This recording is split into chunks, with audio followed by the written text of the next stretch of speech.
इसका मतलब कल आप भी रहेंगे और भिखारी भी रहेगा, कल आपके हाथ में है। युधिष्ठिर ने गलती स्वीकार कर ली। कबीर ने लिखा है, काल करे सो आज करो, आज करे सो अब। कल हमारे हाथ में नहीं है, कल भगवान जाने क्या होने वाला है। इसलिए ये मत सोचो कि बूढ़े होने के बाद में अनुष्ठान करेंगे कि जब करेंगे। अच्छा एक बात बताओ,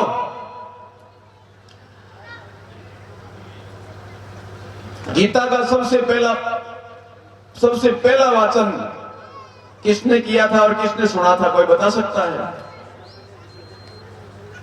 सब बता सकते हैं। गीता कौन है?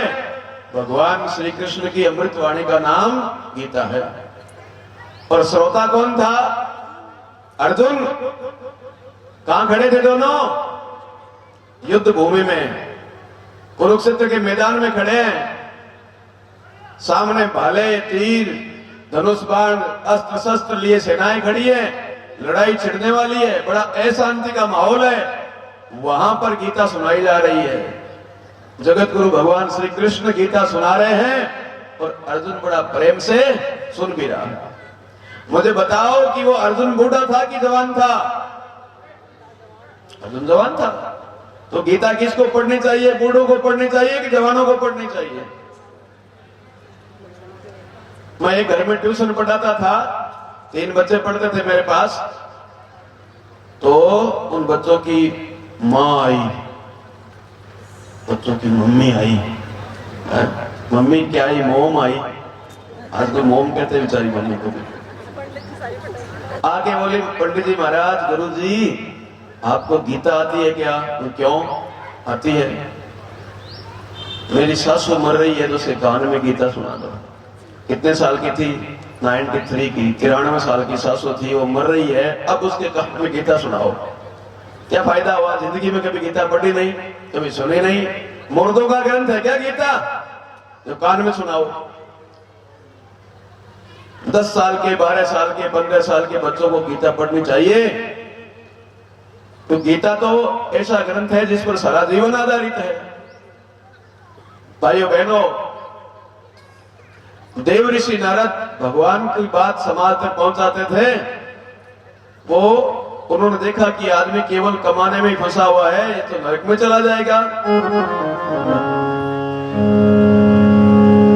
और संसार में इतना मस्त हो गया।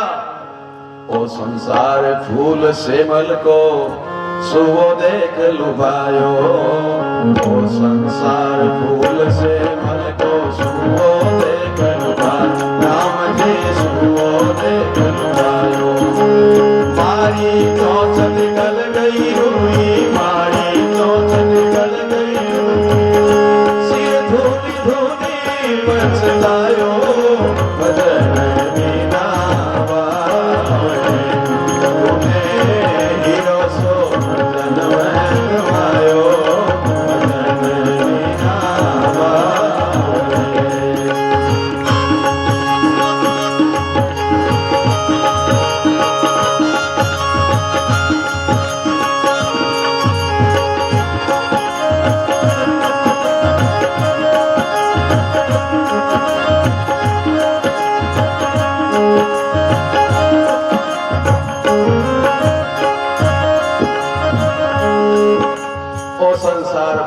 मल को सुवो देख लो भाइयों।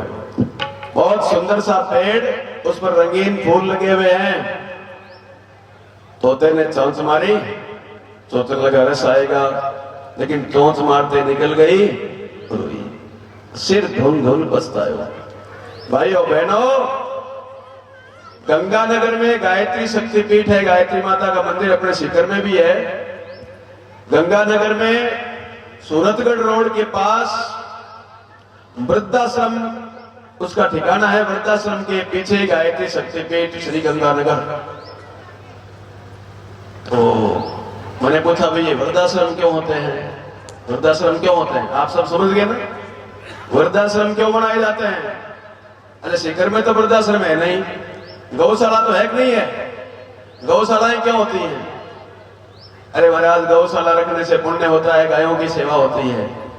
गायों की सेवा नहीं होती गायों को जब घरेलू लोग लठ मार मार के निकाल देते हैं, तब गौशाला में पालना मजबूरी है समाज के धर्मात्मा लोगों की, विचारों।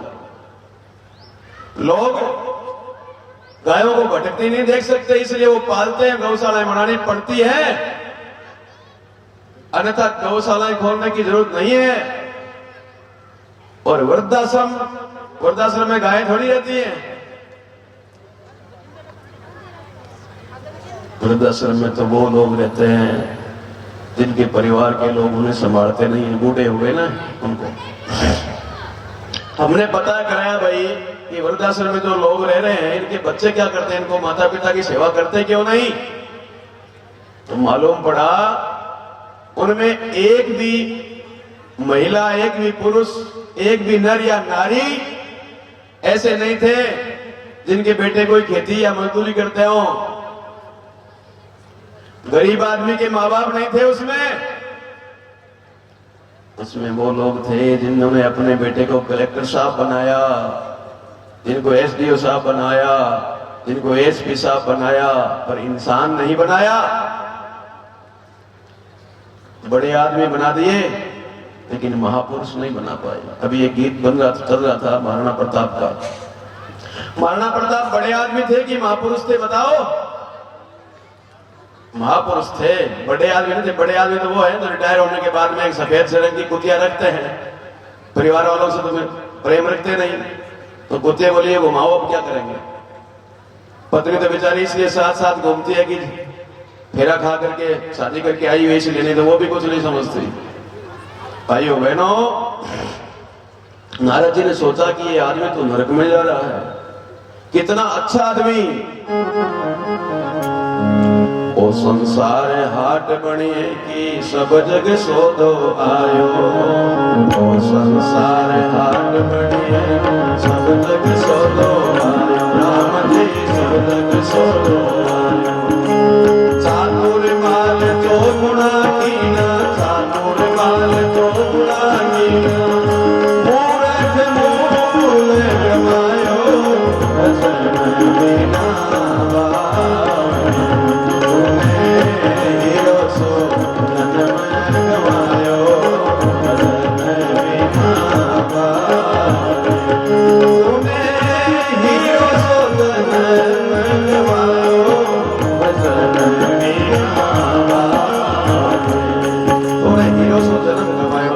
माल चौगुना के नाम मूर्ख मूल गवायो। बहनों भाइयों, एक बार एक लड़का, भिखारी लड़का, रेल से उतर करके एक समाज सेवी आदमी थे, उनके पीछे बोले, बाबूजी हमको 1 रुपया दे दो, भिखारी हूं, भूख लगी है। काफी देर तक चिल्लाता रहा तो बाबूजी ने सोचा सचो गरीब लड़का है बेचारा, दे ही देते हैं। उनका बेटा इधर आ, मैं तुम्हें 1 रुपया नहीं दूंगा, मैं तुम्हें 100 रुपए देना चाहता हूं, और प्रतिज्ञा यह कर कि मैं कभी भीख नहीं मांगूंगा। लड़का खुशी से उछल पड़ा, 100 का नोट मिल रहा है तो भीख नहीं मांगूंगा। उस लड़के ने 100 का नोट लिया और बाजार से थोड़ी सी टॉफी बिस्कुट खरीद के लाया, अपना चादर तौलिया बिछा के सड़क पर बैठ गया, और शाम को 100 रुपए की चीज को बेचते बेचते उसने 125 कर लिया। अगले दिन 125 में से 5 का कुछ आटा दाल चावल ले आया और 120 की चीज से 150 कर लिया। ऐसे करते करते एक दिन वो कपड़े का बहुत बड़ा व्यापारी बन गया और अपनी दुकान के ऊपर नाम लिखा उसने। क्या नाम लिखा? उसने नाम लिखा मदन मोहन मालवीय क्लॉथ स्टोर, क्योंकि वो रुपया 100 देने वाले कौन थे? मदन मोहन मालवीय थे। दोबारा उसी गांव में 20-30 वर्ष बाद वही महाराज वापिस आए, मालवीय जी महाराज, मेरे नाम की दुकान खोल रखी है।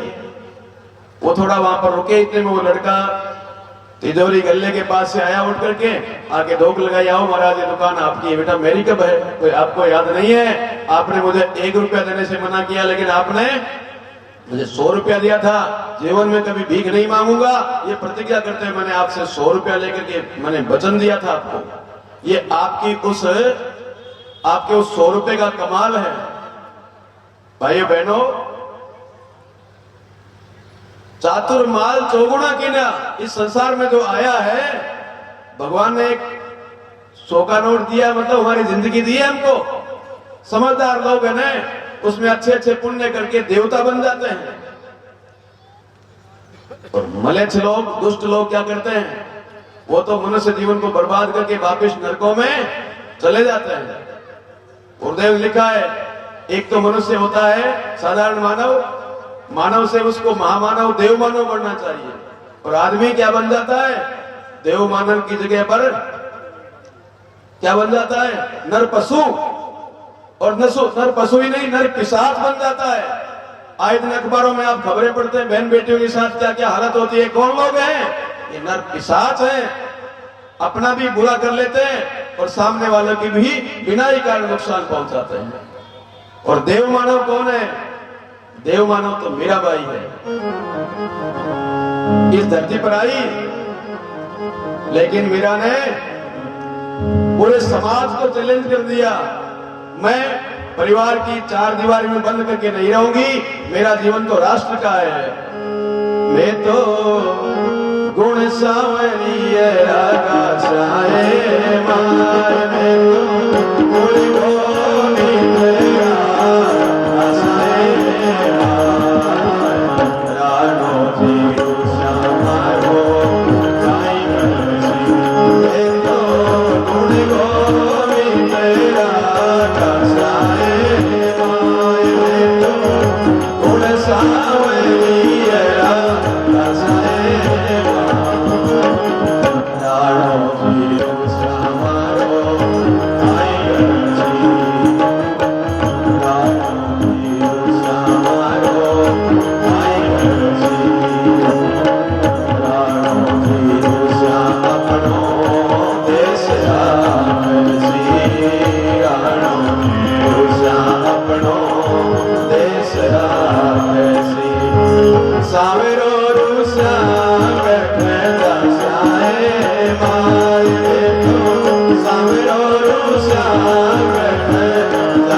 ठुकराइन वो मीराबाई संसार में अमर हो गई। अनेकानेक अपने शरीर को सजाने वाली बहुत सारी धरती पर घूमती है, लेकिन मीराबाई जैसा पुण्य नहीं कर पाई। मीरा ने न कोई धर्मशाला बनाई, न कोई कुआं बावड़ी बनाई, बस एक ही काम किया। कौन सा? घर घर में ठाकुर जी की स्थापना करेंगे, घर घर में मेरे गोविंद की प्रतिष्ठा करूंगी, ताकि लोग नरक में नहीं चले जाएं। भाइयों बहनों, देव ऋषि नारद जी के मन में भी यही विचार आया कि लोगों को नरक में जाने से बचाया कैसे जाए। ये आज जो हम प्रज्ञा पुराण से संबंधित बात निवेदन कर रहे हैं, वो इसीलिए है। भाइयों बहनों, इसका सर्वोत्तम उपाय रामचरितमानस में उन्होंने लिखा है, बिनो सत्संग विवेकन होए, राम कृपा बिनु सुलभ न सोई, बिनु सत्संग। बिनु सत्संग विवेक न होई, और राम कृपा बिनु सुलभ न सोई। सत्संग के बिना ज्ञान नहीं होता, भगवान की कृपा के बिना सत्संग भी तो नहीं मिलती। दुनिया भर के बहाने आड़े आते रहते हैं, लेकिन सत्संग का फायदा बहुत है। सठ सुधरगी सत्संगति पाए, सठ संग पारस परस उधारो सुहाए, पारस परस उधारो सुहाए। मंगल भवन अमंगल हारी, मंगल भवन अमंगल हारी, तव सदस्य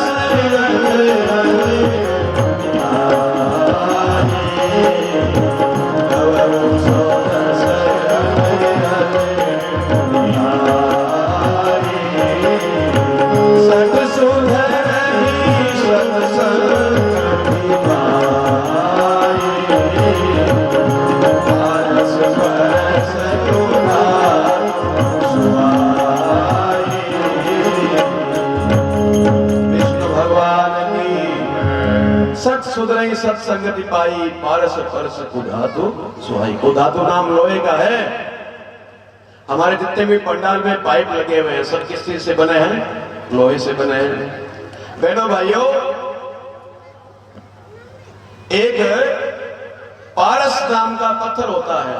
मैंने तो आज तक देखा नहीं है, आदमी तो जरूर देखे हैं पारस नाम के, पत्थर नहीं देखा। कहते हैं कि उस पारस को लोहे से स्पर्श कराएं, टच करें तो लोहा बन जाता है सोना। सत्संग को पारस कहा गया है। एक गांव में एक नेमीचंद नाम का आदमी रहता है, अब भी है इसलिए मैं कह रहा हूं रहता है। उसके गांव में हम लोग गए यज्ञ कराने के लिए। छोटा यज्ञ था, 9 कुंडी का था, 9 कुंडी यज्ञ था। तो पहले दिन कलश यात्रा निकली, फिर शाम को सत्संग हुई, अगले दिन यज्ञ हुआ, फिर शाम को दीप यज्ञ हुआ, कल शाम को दीप यज्ञ हुआ ना अपने यहाँ पर भी। आज तो आप खाली हाथ आए और कल शाम को जब आएंगे तो अपने अपने घर से कल शाम को 6 बजे जब आएंगे ना अपने, तो अपने घर की सुख शांति के लिए, घर की उन्नति समृद्धि के लिए क्या करेंगे? घी के 5 दीपक लेकर के आएंगे। एक थाली में छोटा सा स्वस्तिक बना लेना, थाली है ना अपने घर में। एक बोली महाराज हमारे तो कांसी की तो नहीं है, तो कांसी की किसने बताई आपको? आप तो स्टील वाली भी मांझ के साफ करके ले। थाली में छोटा सा सतिया बना लिया रोली से, 5 दीपक माटी के हों, मैं भी हूं तो आटा गूंद करके थोड़ी हल्दी मिला के आटे के भी ला सकते हैं। घी के दीपक और फूलबत्ती लगाई हुई, एक माचिस, रोड़ी, तिलक लगाने के लिए हाथ के बांधने की मोली, एक मुट्ठी चावल, गुड़ थोड़ा सा या मखाना मीठा होना चाहिए प्रसाद के लिए, एक पानी का लोटा होना चाहिए। कब लाएंगे? कल सुबह नहीं, कल शाम को दीप यज्ञ करेंगे। दीपक जला के नहीं लाना, यहां पर बैठेंगे फिर मंत्र बोलेंगे तब जलाएंगे, अग्नि भगवान का आह्वान करेंगे। बहनों भाइयों, वैसे शाम को दीप यज्ञ हुआ, उस दीप यज्ञ में हम लोग बैठे थे, कार्यक्रम चल रहा था। तो गांव के 8-10 जवान लड़के आए। इस गांव में भी मैं देख रहा हूं जवान बच्चे सत्संग में बहुत रुचि रखते हैं। एक पकड़ के लाए, घसीटते हुए, धक्का देते हुए। कौन है? बोले ये नेमीचंद है। अरे तो यहाँ क्यों लाए हो? कि महाराज इसको मोड़ी बांध दो, तिलक कर दो, ये दारू बहुत पीता है। नेमीचंद दारू में धुत है, वो क्या छोड़ेगा? बोले आप तो तिलक कर दो, छोड़ देगा। भाई उस नेमीचंद को तिलक किया गया, मोड़ी बांधी और हाथ में चावल पुष्प देकर के गुरुदेव के सामने खड़ा कर दिया। हमारे तो कोई औकात नहीं, तो छोटे बच्चे हैं। और आज से कम 25 वर्ष पहले की बात है, मैं मुश्किल से कोई 25-30 साल का ही था। तो नेमीचंद से वो शराब छुड़ाने का संकल्प करा, लेकिन वो होश में नहीं है, दारू पिया हुआ, तो उसका छोड़ेगा, छुड़ा दिया। कोई गुरुदेव माता जी की ऐसी कृपा हुई कि नेमीचंद ने सच में दारू छोड़ दी। अब होली का त्योहार आया, दारू वालों का तो मुख्य त्योहार होली है। होली का आया, पता नहीं कहां से फोन लिया नंबर उसने, नेमीचंद की पत्नी का फोन आया। हेलो गायत्री वाले गुरुजी बोल रहे हैं कि हाँ साहब बोल रहा हूं। बोले हमने हमारे जीवन में पहली बार होली ढंग से मनाई है, क्योंकि दारू पीता था, उधरता करता तो त्योहार तो मनाना देता ही नहीं था कभी। पहली बार सुख शांति से बोली होली का चावल पहली बार खाया है। वो नेमीचंद रात को 1:30 बजे अपनी पत्नी को जगा के कहता खड़ी हो और लहसुन के पकोड़े तल के खिला मत, पकोड़ा खाने की मेरी इच्छा है तो मेरी धर्मपत्नी है, मेरी आज्ञा मानना तेरा काम है, नियम सब पता है उसको। रात को बेचारी 1:30 बजे 2:30 बजे उठ करके अपने पतिदेव को, भगवान पतिदेव हो गए तो पति भगवान देवता होता है, पति को खुश करने के लिए 2:30 बजे पकोड़ा तल के देती थी उसको, लहसुन प्याज के डाल के। वो नेमीचंद जब ये सत्संग हुई उसके बाद में गुरु जी की किताब पढ़ी। यहाँ पर हमने ये तो लगा लिया, पर लोग कह रहे हैं कि वहां पर किताब क्यों रखी है, आपने किताब का क्या लेन देना है। अरे भाई हम तो यहाँ से चले भी जाएंगे 2 दिन बाद में, पर किताब तो आपके पास रहेगी ना, आप पढ़ेंगे सीखेंगे, कोई बात समझ में आएगी। और साधारण किताब नहीं है तो बाजार में मिलती है, ये तो गुरुदेव माता जी का पसीना है, वो बात बाद में बताएंगे। अब वो नेमीचंद बोला यार आपका शांति कुंज कहाँ है, क्यों, और मेरे को जाना है पर मैं धोती नहीं पहन सकता। आजकल लोगों की धोती बड़ी मुश्किल, कई लोग दूर दूर इसीलिए खड़े रहते हैं। या तो हमने एक बार देखा गुरुदेव ने एक गांव भेजा हमको, वो गांव है भीलवाड़ा जिले में एक गांव है, उस गांव में हम यज्ञ कराने के लिए गए तो एक भी आदमी नीचे पंडाल में आके नहीं बैठा। पहला कार्यक्रम था, औरतें तो आई नहीं और केवल पुरुष लोग आए, तो शरीर पर न तो बनियान है न कुर्ता है, तौलिया बांधे हुए दीवारों पर आके बैठ गए चारों ओर, नीचे जमीन पर आके कोई नहीं बैठे। 25 दारू की भट्टी चलती थी उस गांव में, 350 घरों का गांव था, 25 भट्टी दारू। और जैसे घरों में लोग भेड़ बकरी पालते हैं ना, वैसे प्रत्येक घर में मुर्गों की भीड़। आगे की बात मैं आपको नहीं बताऊंगा, बड़ा गजब गांव था। यज्ञ में बैठाया उनको, और जो जनेऊ खैर मैंने नहीं बनाई उनको, पर बहुत बदल गए बेचारे, गीत गाते हैं गायत्री माता का। तो वो नेमीचंद बोला कि शांति कुंज जाना है पर मैं धोती नहीं पहन सकता। तो कोई बात नहीं, बिना धोती के चले जाओ, अपने शांति कुंज में जो यज्ञशाला है ना, उसमें बिना धोती के प्रवेश वर्जित है, भारतीय वेशभूषा है भाई। पैंट से पजामे से अपनी नाराजगी नहीं है, पर एक तो भारतीय वेशभूषा है, दूसरी है कि पेंट वाले भाई साहब जो है वो जब लघु शंकर जाते हैं और जाते हैं तो गंदे छींटे लग जाते हैं। तो यज्ञशाला में पवित्रता की बात है, माताएं बहनें भी वहां पर साड़ी पहन के जाती हैं या ओढ़नी ओढ़ के जाती है, ऐसे भारतीय वेशभूषा पहनने की है। दोपहर में हमारे वेद जी महाराज कह रहे थे ना कि कपड़े वो पहनना, कौन से, जो आपको यज्ञ के अनुरूप लगे, सुंदर लगे, भारतीय वेशभूषा के हिसाब से हो। हमारे यहाँ लाल पीले केसरिया ऐसे कपड़े पहने जाते हैं। तो नेमीचंद गया शांति कुंज, बोले मैं तो धोती तो नहीं पहनूंगा। आप शांति कुंज में जैसे गया तो सब लोगों के कपड़े देख करके उसको ऐसे लगा कि यार मैं तो यहाँ पर जैसे कोई वेटर या कोई सफाई कर्मचारी हूं, क्योंकि सारे लोग धोती पहनते हैं, अब अकेला आदमी पैंट वाला, तो उसको ऐसा बुरा लगा कि यार मैं तो कोई जैसे लगता है जैसे कोई मजदूरी करने वाला आदमी आ गया। तो फिर जल्दी से जल्दी में धोती कहाँ मिलेगी, 150 रुपए देते जमा कराते, दुकान पर मिलती है, बाहर जाके ले आ। तो पीढ़ी धोती पीड़ा कुर्ता लिया। कौन? वो 1:30 बजे पकौड़ा खाने वाला धोती कुर्ता लेकर के आया और पहना दिया। 1-2 बार पहनने से फिर ठीक हो जाता है। अब वो जो आदमी रात को देरी से सोते हैं वो तो उठेंगे भी सुबह 10-11 बजे उठेंगे। अब शांति कुंज का क्या नियम है पता है आपको? शांति कुंज में 8:30 बजे सो जाना पड़ता है, क्योंकि 3:30 बजे तो घंटी बज जाती है उठने की। शांति कुंज की दिनचर्या बड़ी विचित्र है भाई। आप अगर शांति कुंज जाएंगे आपको 8:30 नींद नहीं आएगी ना, तो भी आपको सोना पड़ेगा।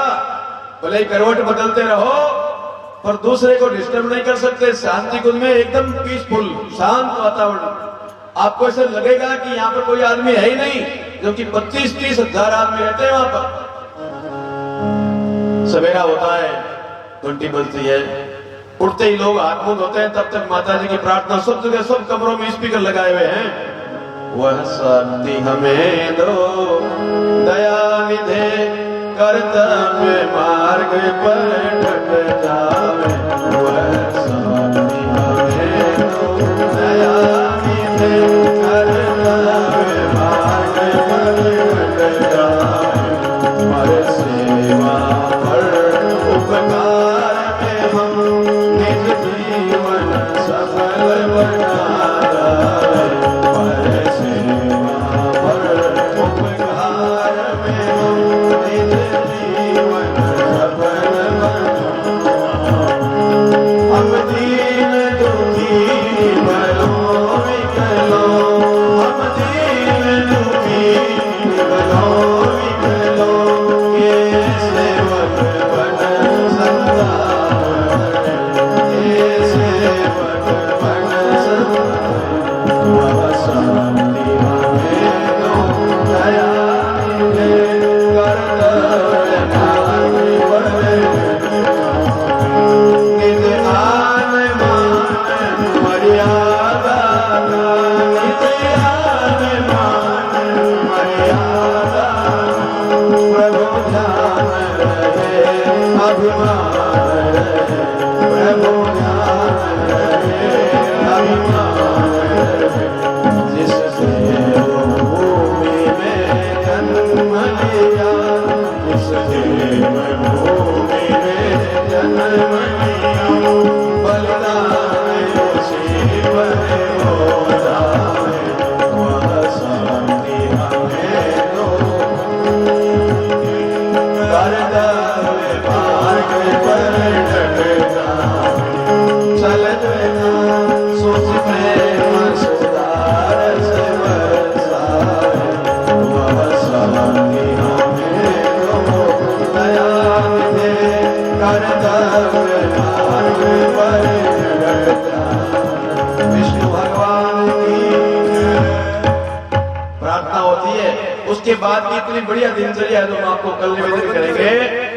बहनों भाइयों, रोजाना सुबह ये करता 8 बजे हवन होता है पूरा।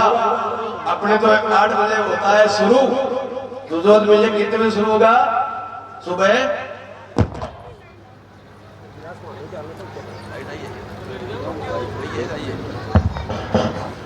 दुजोद में तो 8 बजे शुरू करेंगे और शांति कुंज में 8 बजे के पूरा हो जाता है। 6 बजे शुरू हो जाता है कि उससे पहले लोग जब तक स्नान इत्यादि सब कर लेते हैं। पूरे शांति कुंज में ऐसी बढ़िया व्यवस्था है। नेमीचंद वहां पर 9 दिन का शिविर करके आया। 1 महीने का भी करते हैं हम लोग। मैं 1985 में मेरे पिताजी ने जब बीकॉम कर लिया तो उन्होंने कहा तेरा रिजल्ट आवे तब तक 1 महीने का शिविर करके आ जा। 1 महीने माताजी गुरुजी के पास रहा मैं। अगर मैं गुरुदेव के उस आश्रम में उस पारस के पास नहीं जाता तो शायद 16 जेब वाली घुटनों पर से फटी हुई पैंट में भी पहनता। कौन सी पैंट होती है? क्या कहते हो? जीन्स फटी हुई। लड़कियों की बात तो मैं नहीं कहूंगा क्योंकि ये माताएं बहनें हमारे इष्ट हैं। फटी हुई पैंट जानबूझ के फटी हुई। ये ड्रेस होती है हमारी। फिर पीले कपड़े नहीं होते। पीले कपड़े क्यों होते हैं इसका मतलब समझते हैं आप? हमारे राष्ट्रीय झंडे में सबसे ऊपर वाला रंग कौन सा है? तिरंगा ही तो है। तिरंगा, उसमें ऊपर वाला केसरिया रंग है। अब तेरा दुख दर्द हृदय का मां हमने पहचाना, इसीलिए तो पहन लिया है ये केसरिया बना, यह केसरिया बना। अब तेरा दुख दर्द हृदय का मां हमने पहचाना, मां हमने पहचाना, इसीलिए तो पहन लिया है ये केसरिया बना, यह केसरिया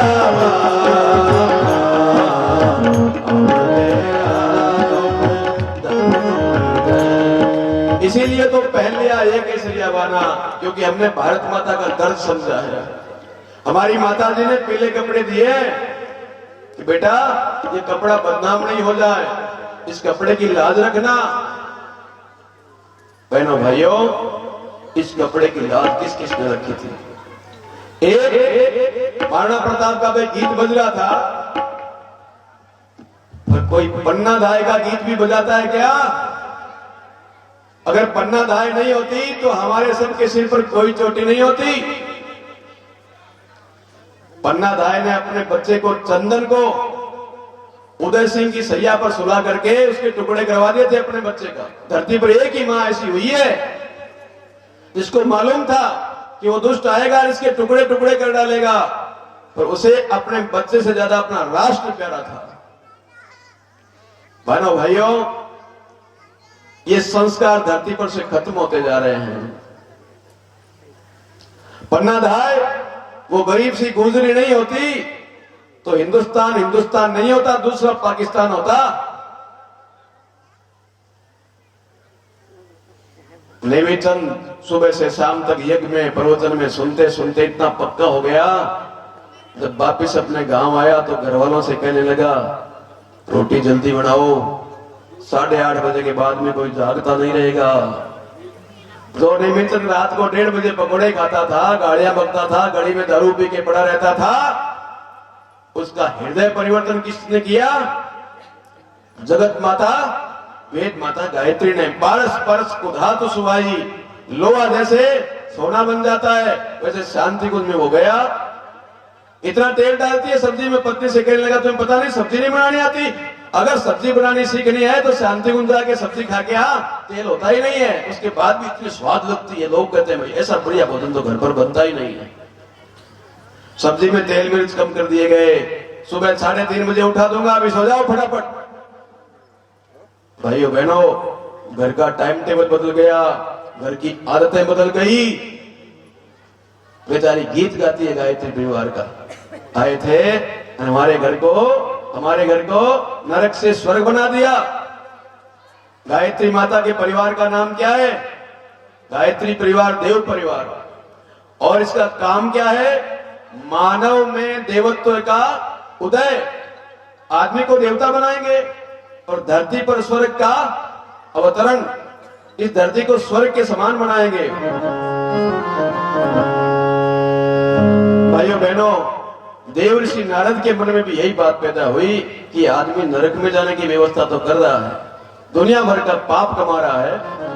जब पाप की गठरी शीश धरी, फिर शीश पकड़े क्यों रोवत है। जब पाप की गठरी शीश धरी, अब शीश पकड़े क्यों रोवत है। साथ और नहीं, अब है कहाँ तो सोवत है।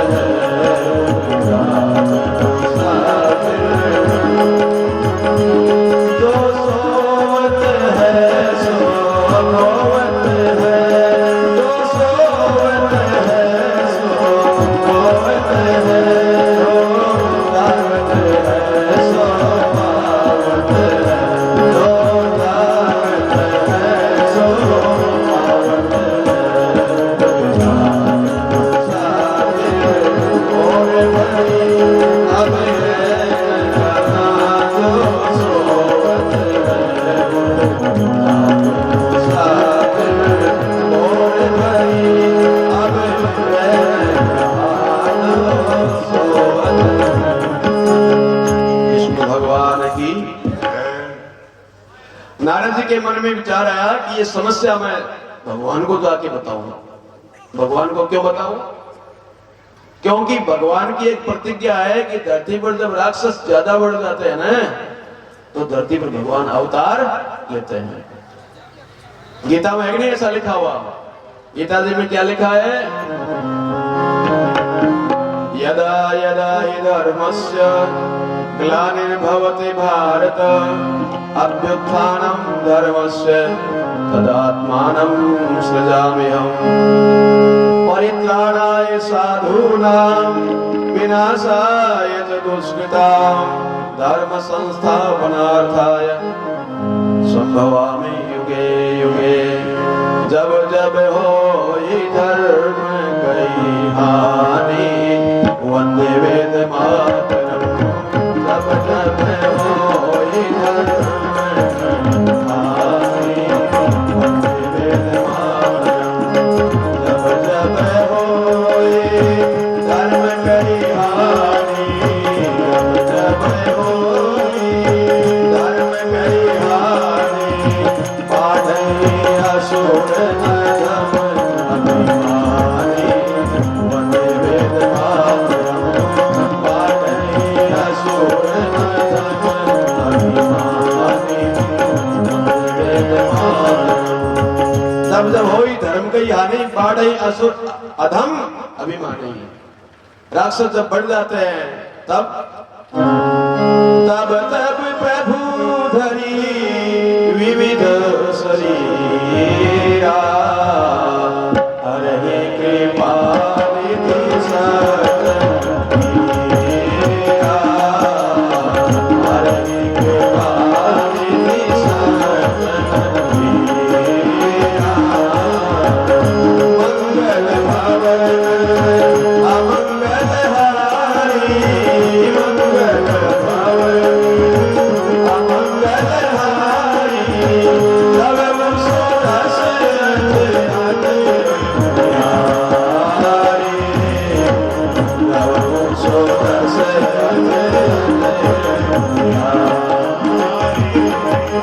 विष्णु भगवान की गायत्री माता की। आपका संकल्प है भगवान का तो धरती पर राक्षस बढ़ गए क्या? इतने बढ़ गए इतने बढ़ गए कितने बढ़ गए। किसी संत ने बहुत सुंदर लिखा है किस रावण की काटूं बाहें किस लंका को आग लगाऊं। घर घर रावण पग पग लंका इतने राम कहां से लाऊं। एक रावण रहता था लंका में, एक कंस रहता था मथुरा में। और आज तो गली गली में घूम रहे हैं। केवल दुजोद में तो नहीं है भाई, माफ करना, यहाँ तो यज्ञ होम होते हैं, कलश यात्रा नहीं करते, यहाँ राक्षस थोड़े ही है। बाकी तो बहुत बुरा हाल है। हनुमानगढ़ जिले में एक अखबार में खबर छपी। क्या छपी?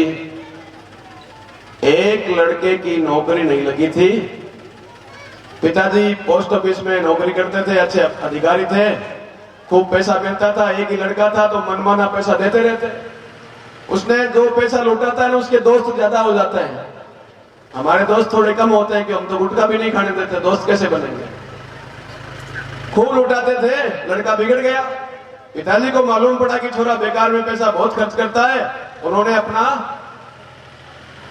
बदल दिया मन कि नहीं भाई इतना खर्चा नहीं देंगे, तू एमए पास हो गया, अब खुद कमाया कर। कमाई है नहीं, अब कमाई नहीं है तो दोस्तों से, दोस्त तो देखो मौज मजाक के लिए होते हैं, पैसा खर्च नहीं करेगा तो कौन बनेगा दोस्त। धीरे धीरे दोस्ती कम हो गई। लड़का सोचने लगा यार नौकरी तो लगती नहीं है और पिताजी पैसा देते नहीं है, आदत बिगड़ गई, अब क्या करूं। उसने किसी से सुना था कि नौकरी करते करते कोई का बाप मर जाए तो बेटे की नौकरी पक्की हो जाती है। सच्ची घटना है। रात को बढ़िया सा मौका दे करके और अपने पूज्य पिताजी, रात को तमाम काम कर दिया उसने। सवेरा हुआ, कुछ सोचा मेरे पर तो कोई शक ही क्यों करेगा, लेकिन पुलिस वालों की मार गोली बहुत होती है। पता करवा लिया, लड़के ने बता दी सारी बात कि पिताजी ने खर्चा देना बंद कर दिया और मैंने सोचा अब क्या करूं, इसलिए नौकरी पाने के लिए कि ये मर जाए इसलिए मैंने खुद ने इनको मारा है। कौन है रावण? और मैं ज्यादा बात आपको नहीं निवेदन करूंगा क्योंकि बहन बेटियों का बहुत बुरा हाल है। नोखा मंडी में अब तो बदल गई स्थितियां। मैंने एक साल 1988-87 में देखा कि लोग वहां पर 8 बजे बाद में रात को कोई औरत सड़क पर नहीं जा सकती थी। किसका डर है? शेर का है कि चीते का है, भेड़िए का है, किसका है? किसका डर था? अरे आदमी का। देखने में आदमी लगता है पर भीतर राक्षस बैठा हुआ है। और मैं नहीं कहूंगा, कहना नहीं चाहता, पर आपने ऐसी खबरें भी पढ़ी होगी कि इस देश में, उस देश की तो मैं बात ही नहीं कहूंगा, हिंदुस्तान में हमारे नाक के नीचे सगी बहन को अपने पड़ोसी से खतरा है। बता के मत जाना कि मैं बाहर जा रहा हूं, 3 दिन नहीं आऊंगा। अगर मालूम पड़ गया तो कोई न कोई दुष्ट घर में घुसेगा जरूर। पड़ोसी से नहीं, अपने भाई से, अपने बाप से खतरा है। ऐसा गंदा समय आज तक पहले कभी इतिहास में कभी आया तो बताओ? चोरी करके ले गया था, लेकिन अशोक वाटिका में बिठा दिया, ये पराई स्त्री है, सीता माता को। रावण भी इतनी बात तो समझता था। आज का दुष्ट तो ये बात नहीं समझता भाई बहनों। इससे खराब क्या समय हो सकता है? इसलिए देव ऋषि नारद भगवान से के प्रार्थना करते हैं, प्रभु धरती का हाल बहुत बिगड़ गया है, कृपा करके आप धरती पर आओ, इसकी व्यवस्था संभालो। तो भगवान क्या कहते हैं? फिर कहा हरि ने, हे मुनिवर, ये मेरे मन की बात कही है, मेरे मन की बात कही है, मेरे मन की बात कही। सचमुच भक्त शिरोमणि, इसमें संशय है क्या? सचमुच भक्त शिरोमणि, इसमें संशय है। पर आज मनुज पर जो संकट, पर आज मनुज पर जो संकट, वो उसने स्वयं बुलाया है, वो उसने स्वयं बुलाया। पन पर करूर दर्शी, सजनित गरिमा को सजाया। पन पर करूर दर्शी, सजनित गरिमा को सजाया। ओ उदास बोले ऋषि, दीन बंधु भगवान, रामा दीन बंधु भगवान। पूर्व प्रतिज्ञा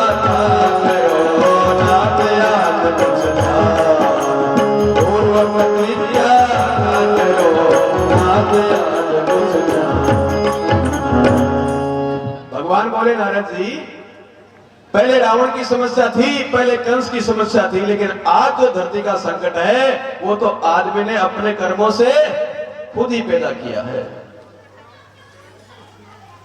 हम एक जगह बोल रहे थे, महाराणा प्रताप की जन्मभूमि कुंभलगढ़, तो मेरे मुंह से वो बात निकली तो एक भाई साहब आके बोले, ऐसा तो मैं मत कहूं। कौन सी बात? सीता की रावण चोरी करके ले गया, पर आज की सीता तो नहीं कहूंगा, पर आज की नारी को चोरी करने की जरूरत नहीं है, खुद ही भाग जाती है। और माँ बाप को कहती है कि मैं तो पहचानती नहीं। ऐसा रावण के समय भी नहीं होता था। एक वो बेटी थी जिसके बारे में राजा जनक 14 साल के वनवास में जब सीता और भगवान राम गए तो राजा जनक दौड़ते दौड़ते पीछे गया, अपनी पुत्री को हृदय से लगा करके रो रहा है। जनक क्या कह रहा है? पुत्री पवित्र किए कुल दो, पुत्री पवित्र किए कुल दो, पुत्री पवित्र किए कुल दो, पुत्री पवित्र किए कुल दो। धवल सुरस सबको, धवल सुरस सबको, मंगल भवन मंगल हारी, मंगल भवन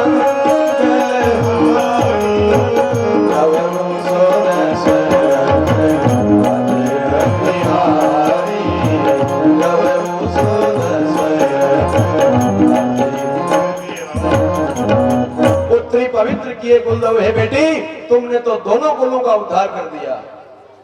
हमारे राम की धर्मपत्नी सीता माता को लोग जानकी के नाम से जानते हैं। जानकी क्यों? वो जनक की बेटी थी। ऐसी बेटी पैदा हुई कि संसार उसको जगत माता कहता है। वो जानकी क्या करती थी पता है आपको? जब 14 साल का वनवास भी हुआ जानकी को, तो सासू को गालियां सुनाने नहीं गई। आज की होती तो गालियां सुनाती। सासू को जाकर क्या कहती है? तब जानकी सासू पग लागी,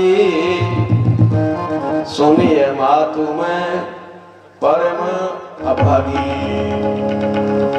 वनवास में जा रही है केसरिया कपड़े पहन करके, तो जाकर के सासुओं को प्रणाम करती है और क्या कहती है बहनों सुनो?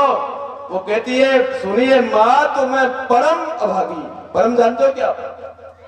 परम अंग्रेजी में उसको सुपरलेटिव डिग्री का शब्द कहते हैं। गुड बेटर बेस्ट होता है ना।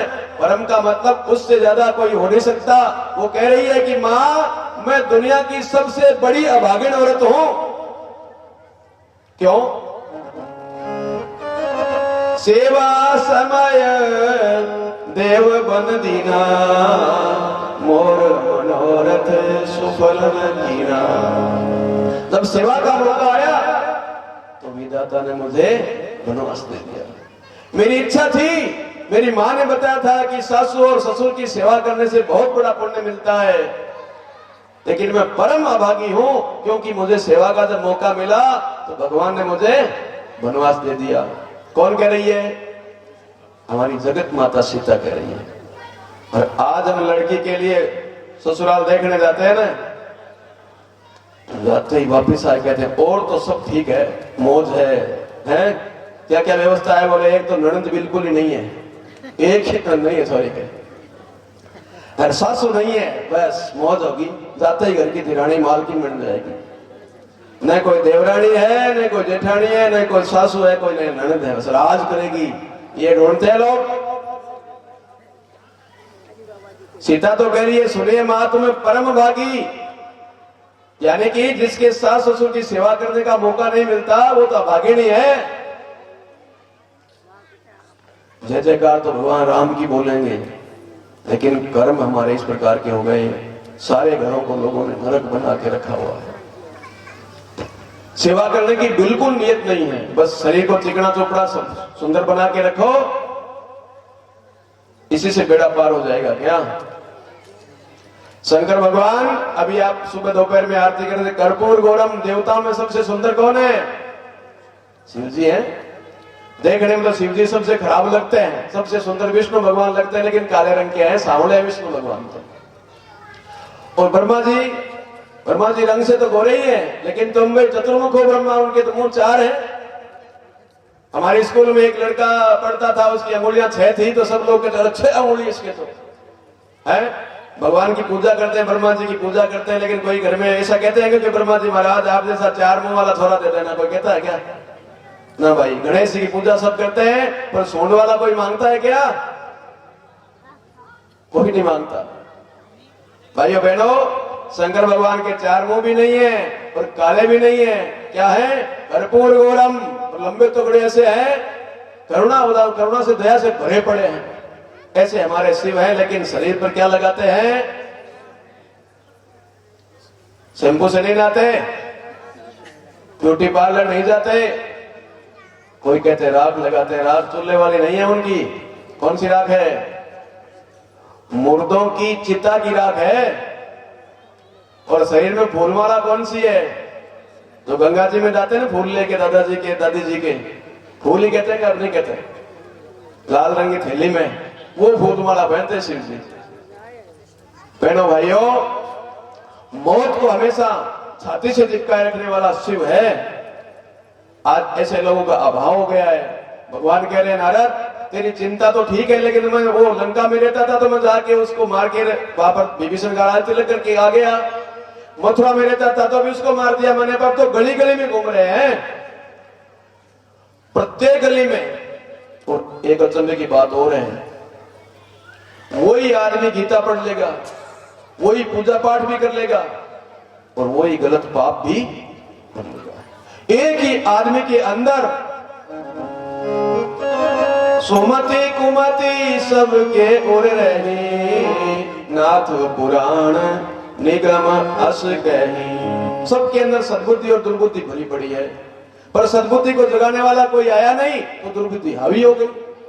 इसलिए आप सबसे प्रार्थना है, ये जो प्रज्ञा पुराण का जो अध्याय है उसको तो हम पूरा नहीं सुना पाएंगे, क्योंकि कुछ लोग घड़ी देख रहे हैं और रात को टाइम से नहीं सोएंगे तो सुबह आंख नहीं खुलेगी, फिर देरी हो जाएगी। तो आपको सबको ये प्रार्थना है कि ये गायत्री माता का जो यज्ञ है उसमें हवन में केवल ये नहीं है कि केवल स्वा स्वा खोपरा घी होम दिया, उससे भी लाभ तो है, थोड़ा लाभ तो है। कौन सा? एक बूंद गाय का घी अग्नि में हवन करने से 1,00,000 घन सेंटीमीटर तक की पूरी एरिया का कि दूषित उसका जहर, उसका प्रदूषण नष्ट हो जाता है और वहां की वायुमंडल, वहां का हवा इतनी शुद्ध हो जाती है कि वो अमृत बन जाती है। इसलिए सुबह यज्ञ करेंगे तो ये लाभ तो है, लेकिन साथ साथ में एक एक बात को खोल खोल के समझाया जाएगा। और हम क्या समझाएंगे? यहाँ पर सब देवी देवता आएंगे। देखो आज सुबह कितने वहां पर कलश यात्रा कितने बजे टाइम दिया था? 9 का दिया था। और आप यहां से तो वापस घर पहुंचे थे कितने बजे थे? 1 तो बजा ही होगा, 12:30 1 बज गए थे। 4 घंटे अपने पारिवारिक कार्यक्रम में भी कोई टाइम नहीं देता। यहां पर आपने किसी की सेवा करते देखा है कोई को?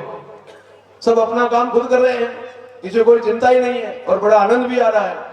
चेहरे पर बिल्कुल किसी के सल नहीं है, एकदम सब प्रेम से बैठे। बात तो सही है भाई, क्योंकि यहाँ पर भगवान आए हुए हैं। आपको विश्वास है कि नहीं मुझे पता नहीं, लेकिन इस यज्ञशाला में 2 दिन में बहुत चमत्कार होने वाले हैं। ये यज्ञ इस नगर, इस कस्बे के लिए, इस गांव के लिए ऐतिहासिक हो जाएगा, क्योंकि यहाँ पर युगावतार परम पूज्य गुरुदेव की स्थापना हुई है। इसके सामने बैठ के कौन कौन लोग क्या क्या बात कहेंगे, अपने हृदय की बात अपने भगवान के सामने खोल के रखेंगे। कितने विभीषण ऐसे आएंगे जो आकर के राम से मिलेंगे और उस पापी से पिंड छुड़ा लेंगे। भाइयों बहनों, इसलिए ये तकदीर बदलने वाली है। मैंने निवेदन किया था आपको, आंखों का कैंप लगता है ना आपके शिविर में, कई बार पैसे वाले लोग आंखों का शिविर लगाते हैं। भाई किसी की ज्योति ठीक नहीं है, आंखें ठीक नहीं है, मोतियाबिंद का ऑपरेशन करवाना है तो कैंप है, फ्री में करा रहे हैं। नाक कान गले का शिविर लगता है, लगता ही लगता, संस्थाएं लगाती है, धनवान लोग लगाते हैं। ये गुरुदेव का दिमाग का कैंप है। आदमी की भ्रष्ट बुद्धि को सद्बुद्धि दी जाएगी। ये गायत्री माता ऐसा काम, ऐसा चमत्कार करेगी कि आदमी के दिमाग को बदलेगी। जैसे मैंने आपको निवेदन किया नेमीचंद के दिमाग की बात कही ने, ऐसे हजारों नेमीचंद और भी बैठे हैं जिनको मैं जानता हूं। उनकी कहानी हम नहीं बता पाएंगे, टाइम ज्यादा हो जाएगा। तो कहने का ये मतलब ये पारस है। आपके जीवन को लोहे से सोना बनाने की सक्षमता किसी मंत्र में अगर है तो उसका नाम है गायत्री महामंत्र। अब बात यह है कि वो पारस जो है ना, वो पारस पत्थर, वो एक बार क्या हुआ, एक सेठ था, सेठ तो नहीं था, सेठ का बेटा था, छोटा था थोड़ा, इतना बड़ा भी नहीं था कि छोटा भी नहीं था, कोई 30-32 साल का जवान आदमी था। तो उसकी आदत थी वो संतों की सेवा करता है। तो गांव के बाहर कोई महात्मा जी थे, उनकी वो खूब सेवा करता, उनको चाय पिलाता, उनके आश्रम में झाड़ू लगाता, पानी भरता, पेड़ पौधों में पानी देता, सफाई करता। तो महात्मा जी बहुत खुश हो गए।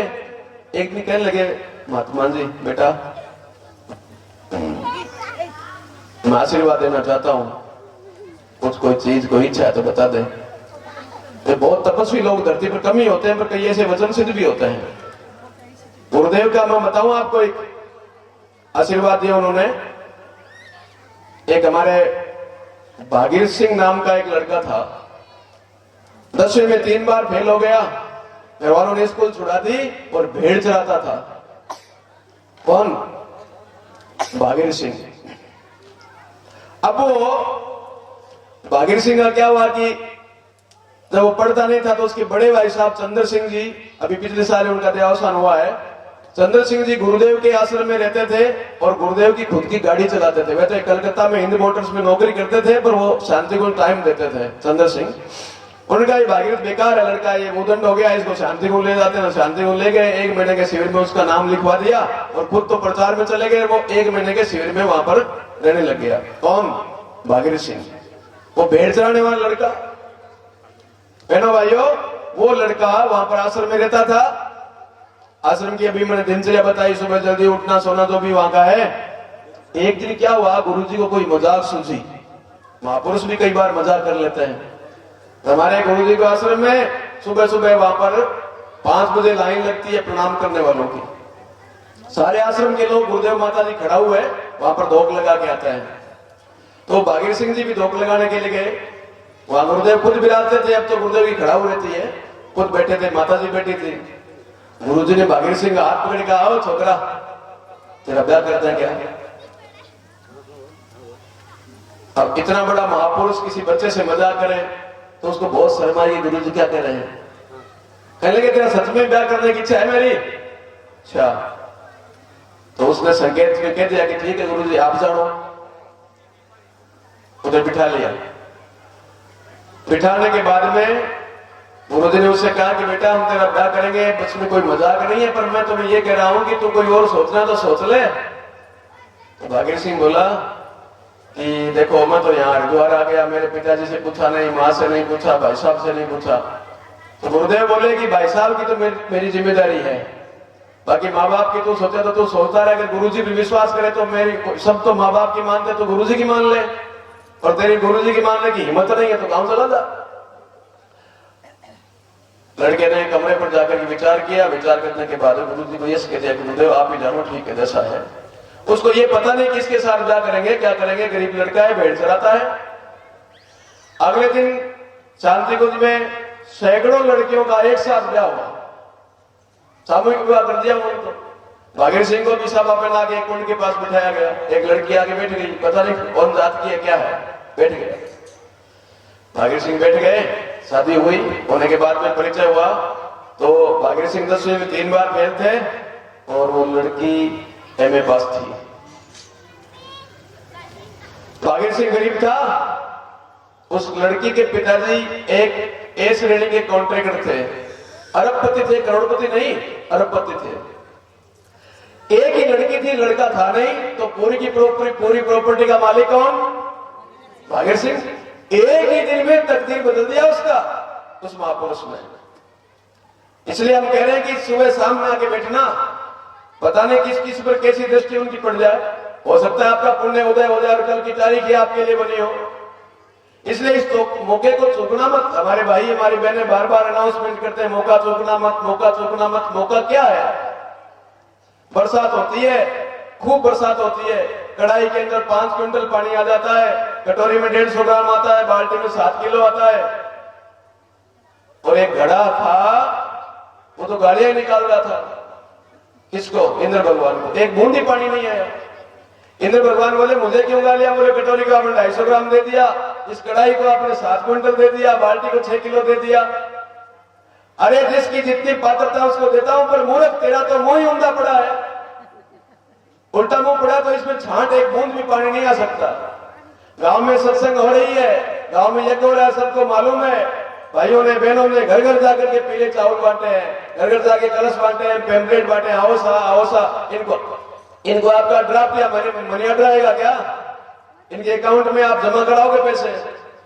काम क्या है? देखो, दुनिया में 2 प्रकार के लोग दुख पाते हैं। एक होते हैं पीड़ित, एक होते हैं पतित। पीड़ित कौन है? पीड़ित वो है जिसके हाथ पैर काम नहीं करते, आंखें फूट गई, अंधा है बेचारा, पीड़ित है, दुखी है। जिसके हाथ कमाने लायक नहीं है, लूला है, पैर कमाने लग रहा है, ये दुखी है। पर गुरुदेव ने कहा सबसे बड़ा दुखी वो है जिसका दिमाग काम नहीं करता। दिमाग नहीं काम करेगा तो किसी काम का नहीं रहा वो आदमी। मैंने ऐसे लोगों को देखा है जिनके हाथ काम नहीं करते तो भी पैसा खूब कमा लेते हैं। ऐसे लोग देखें कि पैर काम नहीं करते तो भी धन कमा लेते हैं, समाज में नाम ऊंचा करते हैं। पर ऐसा एक भी आदमी नहीं देखा मैंने जिसका दिमाग नहीं काम करता हो दुनिया में नाम कमाया किसी ने। ये सबसे बड़ी चीज है। और इस दिमाग की मालिक, दिमाग को ठीक करने वाली देवी कौन है? वेद माता गायत्री। आपके नसीब को, आपके भाग्य को बदल देगी, आपकी तकदीर को बदल देगी। भाइयों बहनों, इसलिए हमने दोपहर में भी आपसे निवेदन किया था कि आप अपने घर का एक भी सदस्य ऐसा नहीं रहे जो निर्भागी रह जाए, अभागा रह जाए। हर आदमी को यज्ञ में बैठाना है। अब वो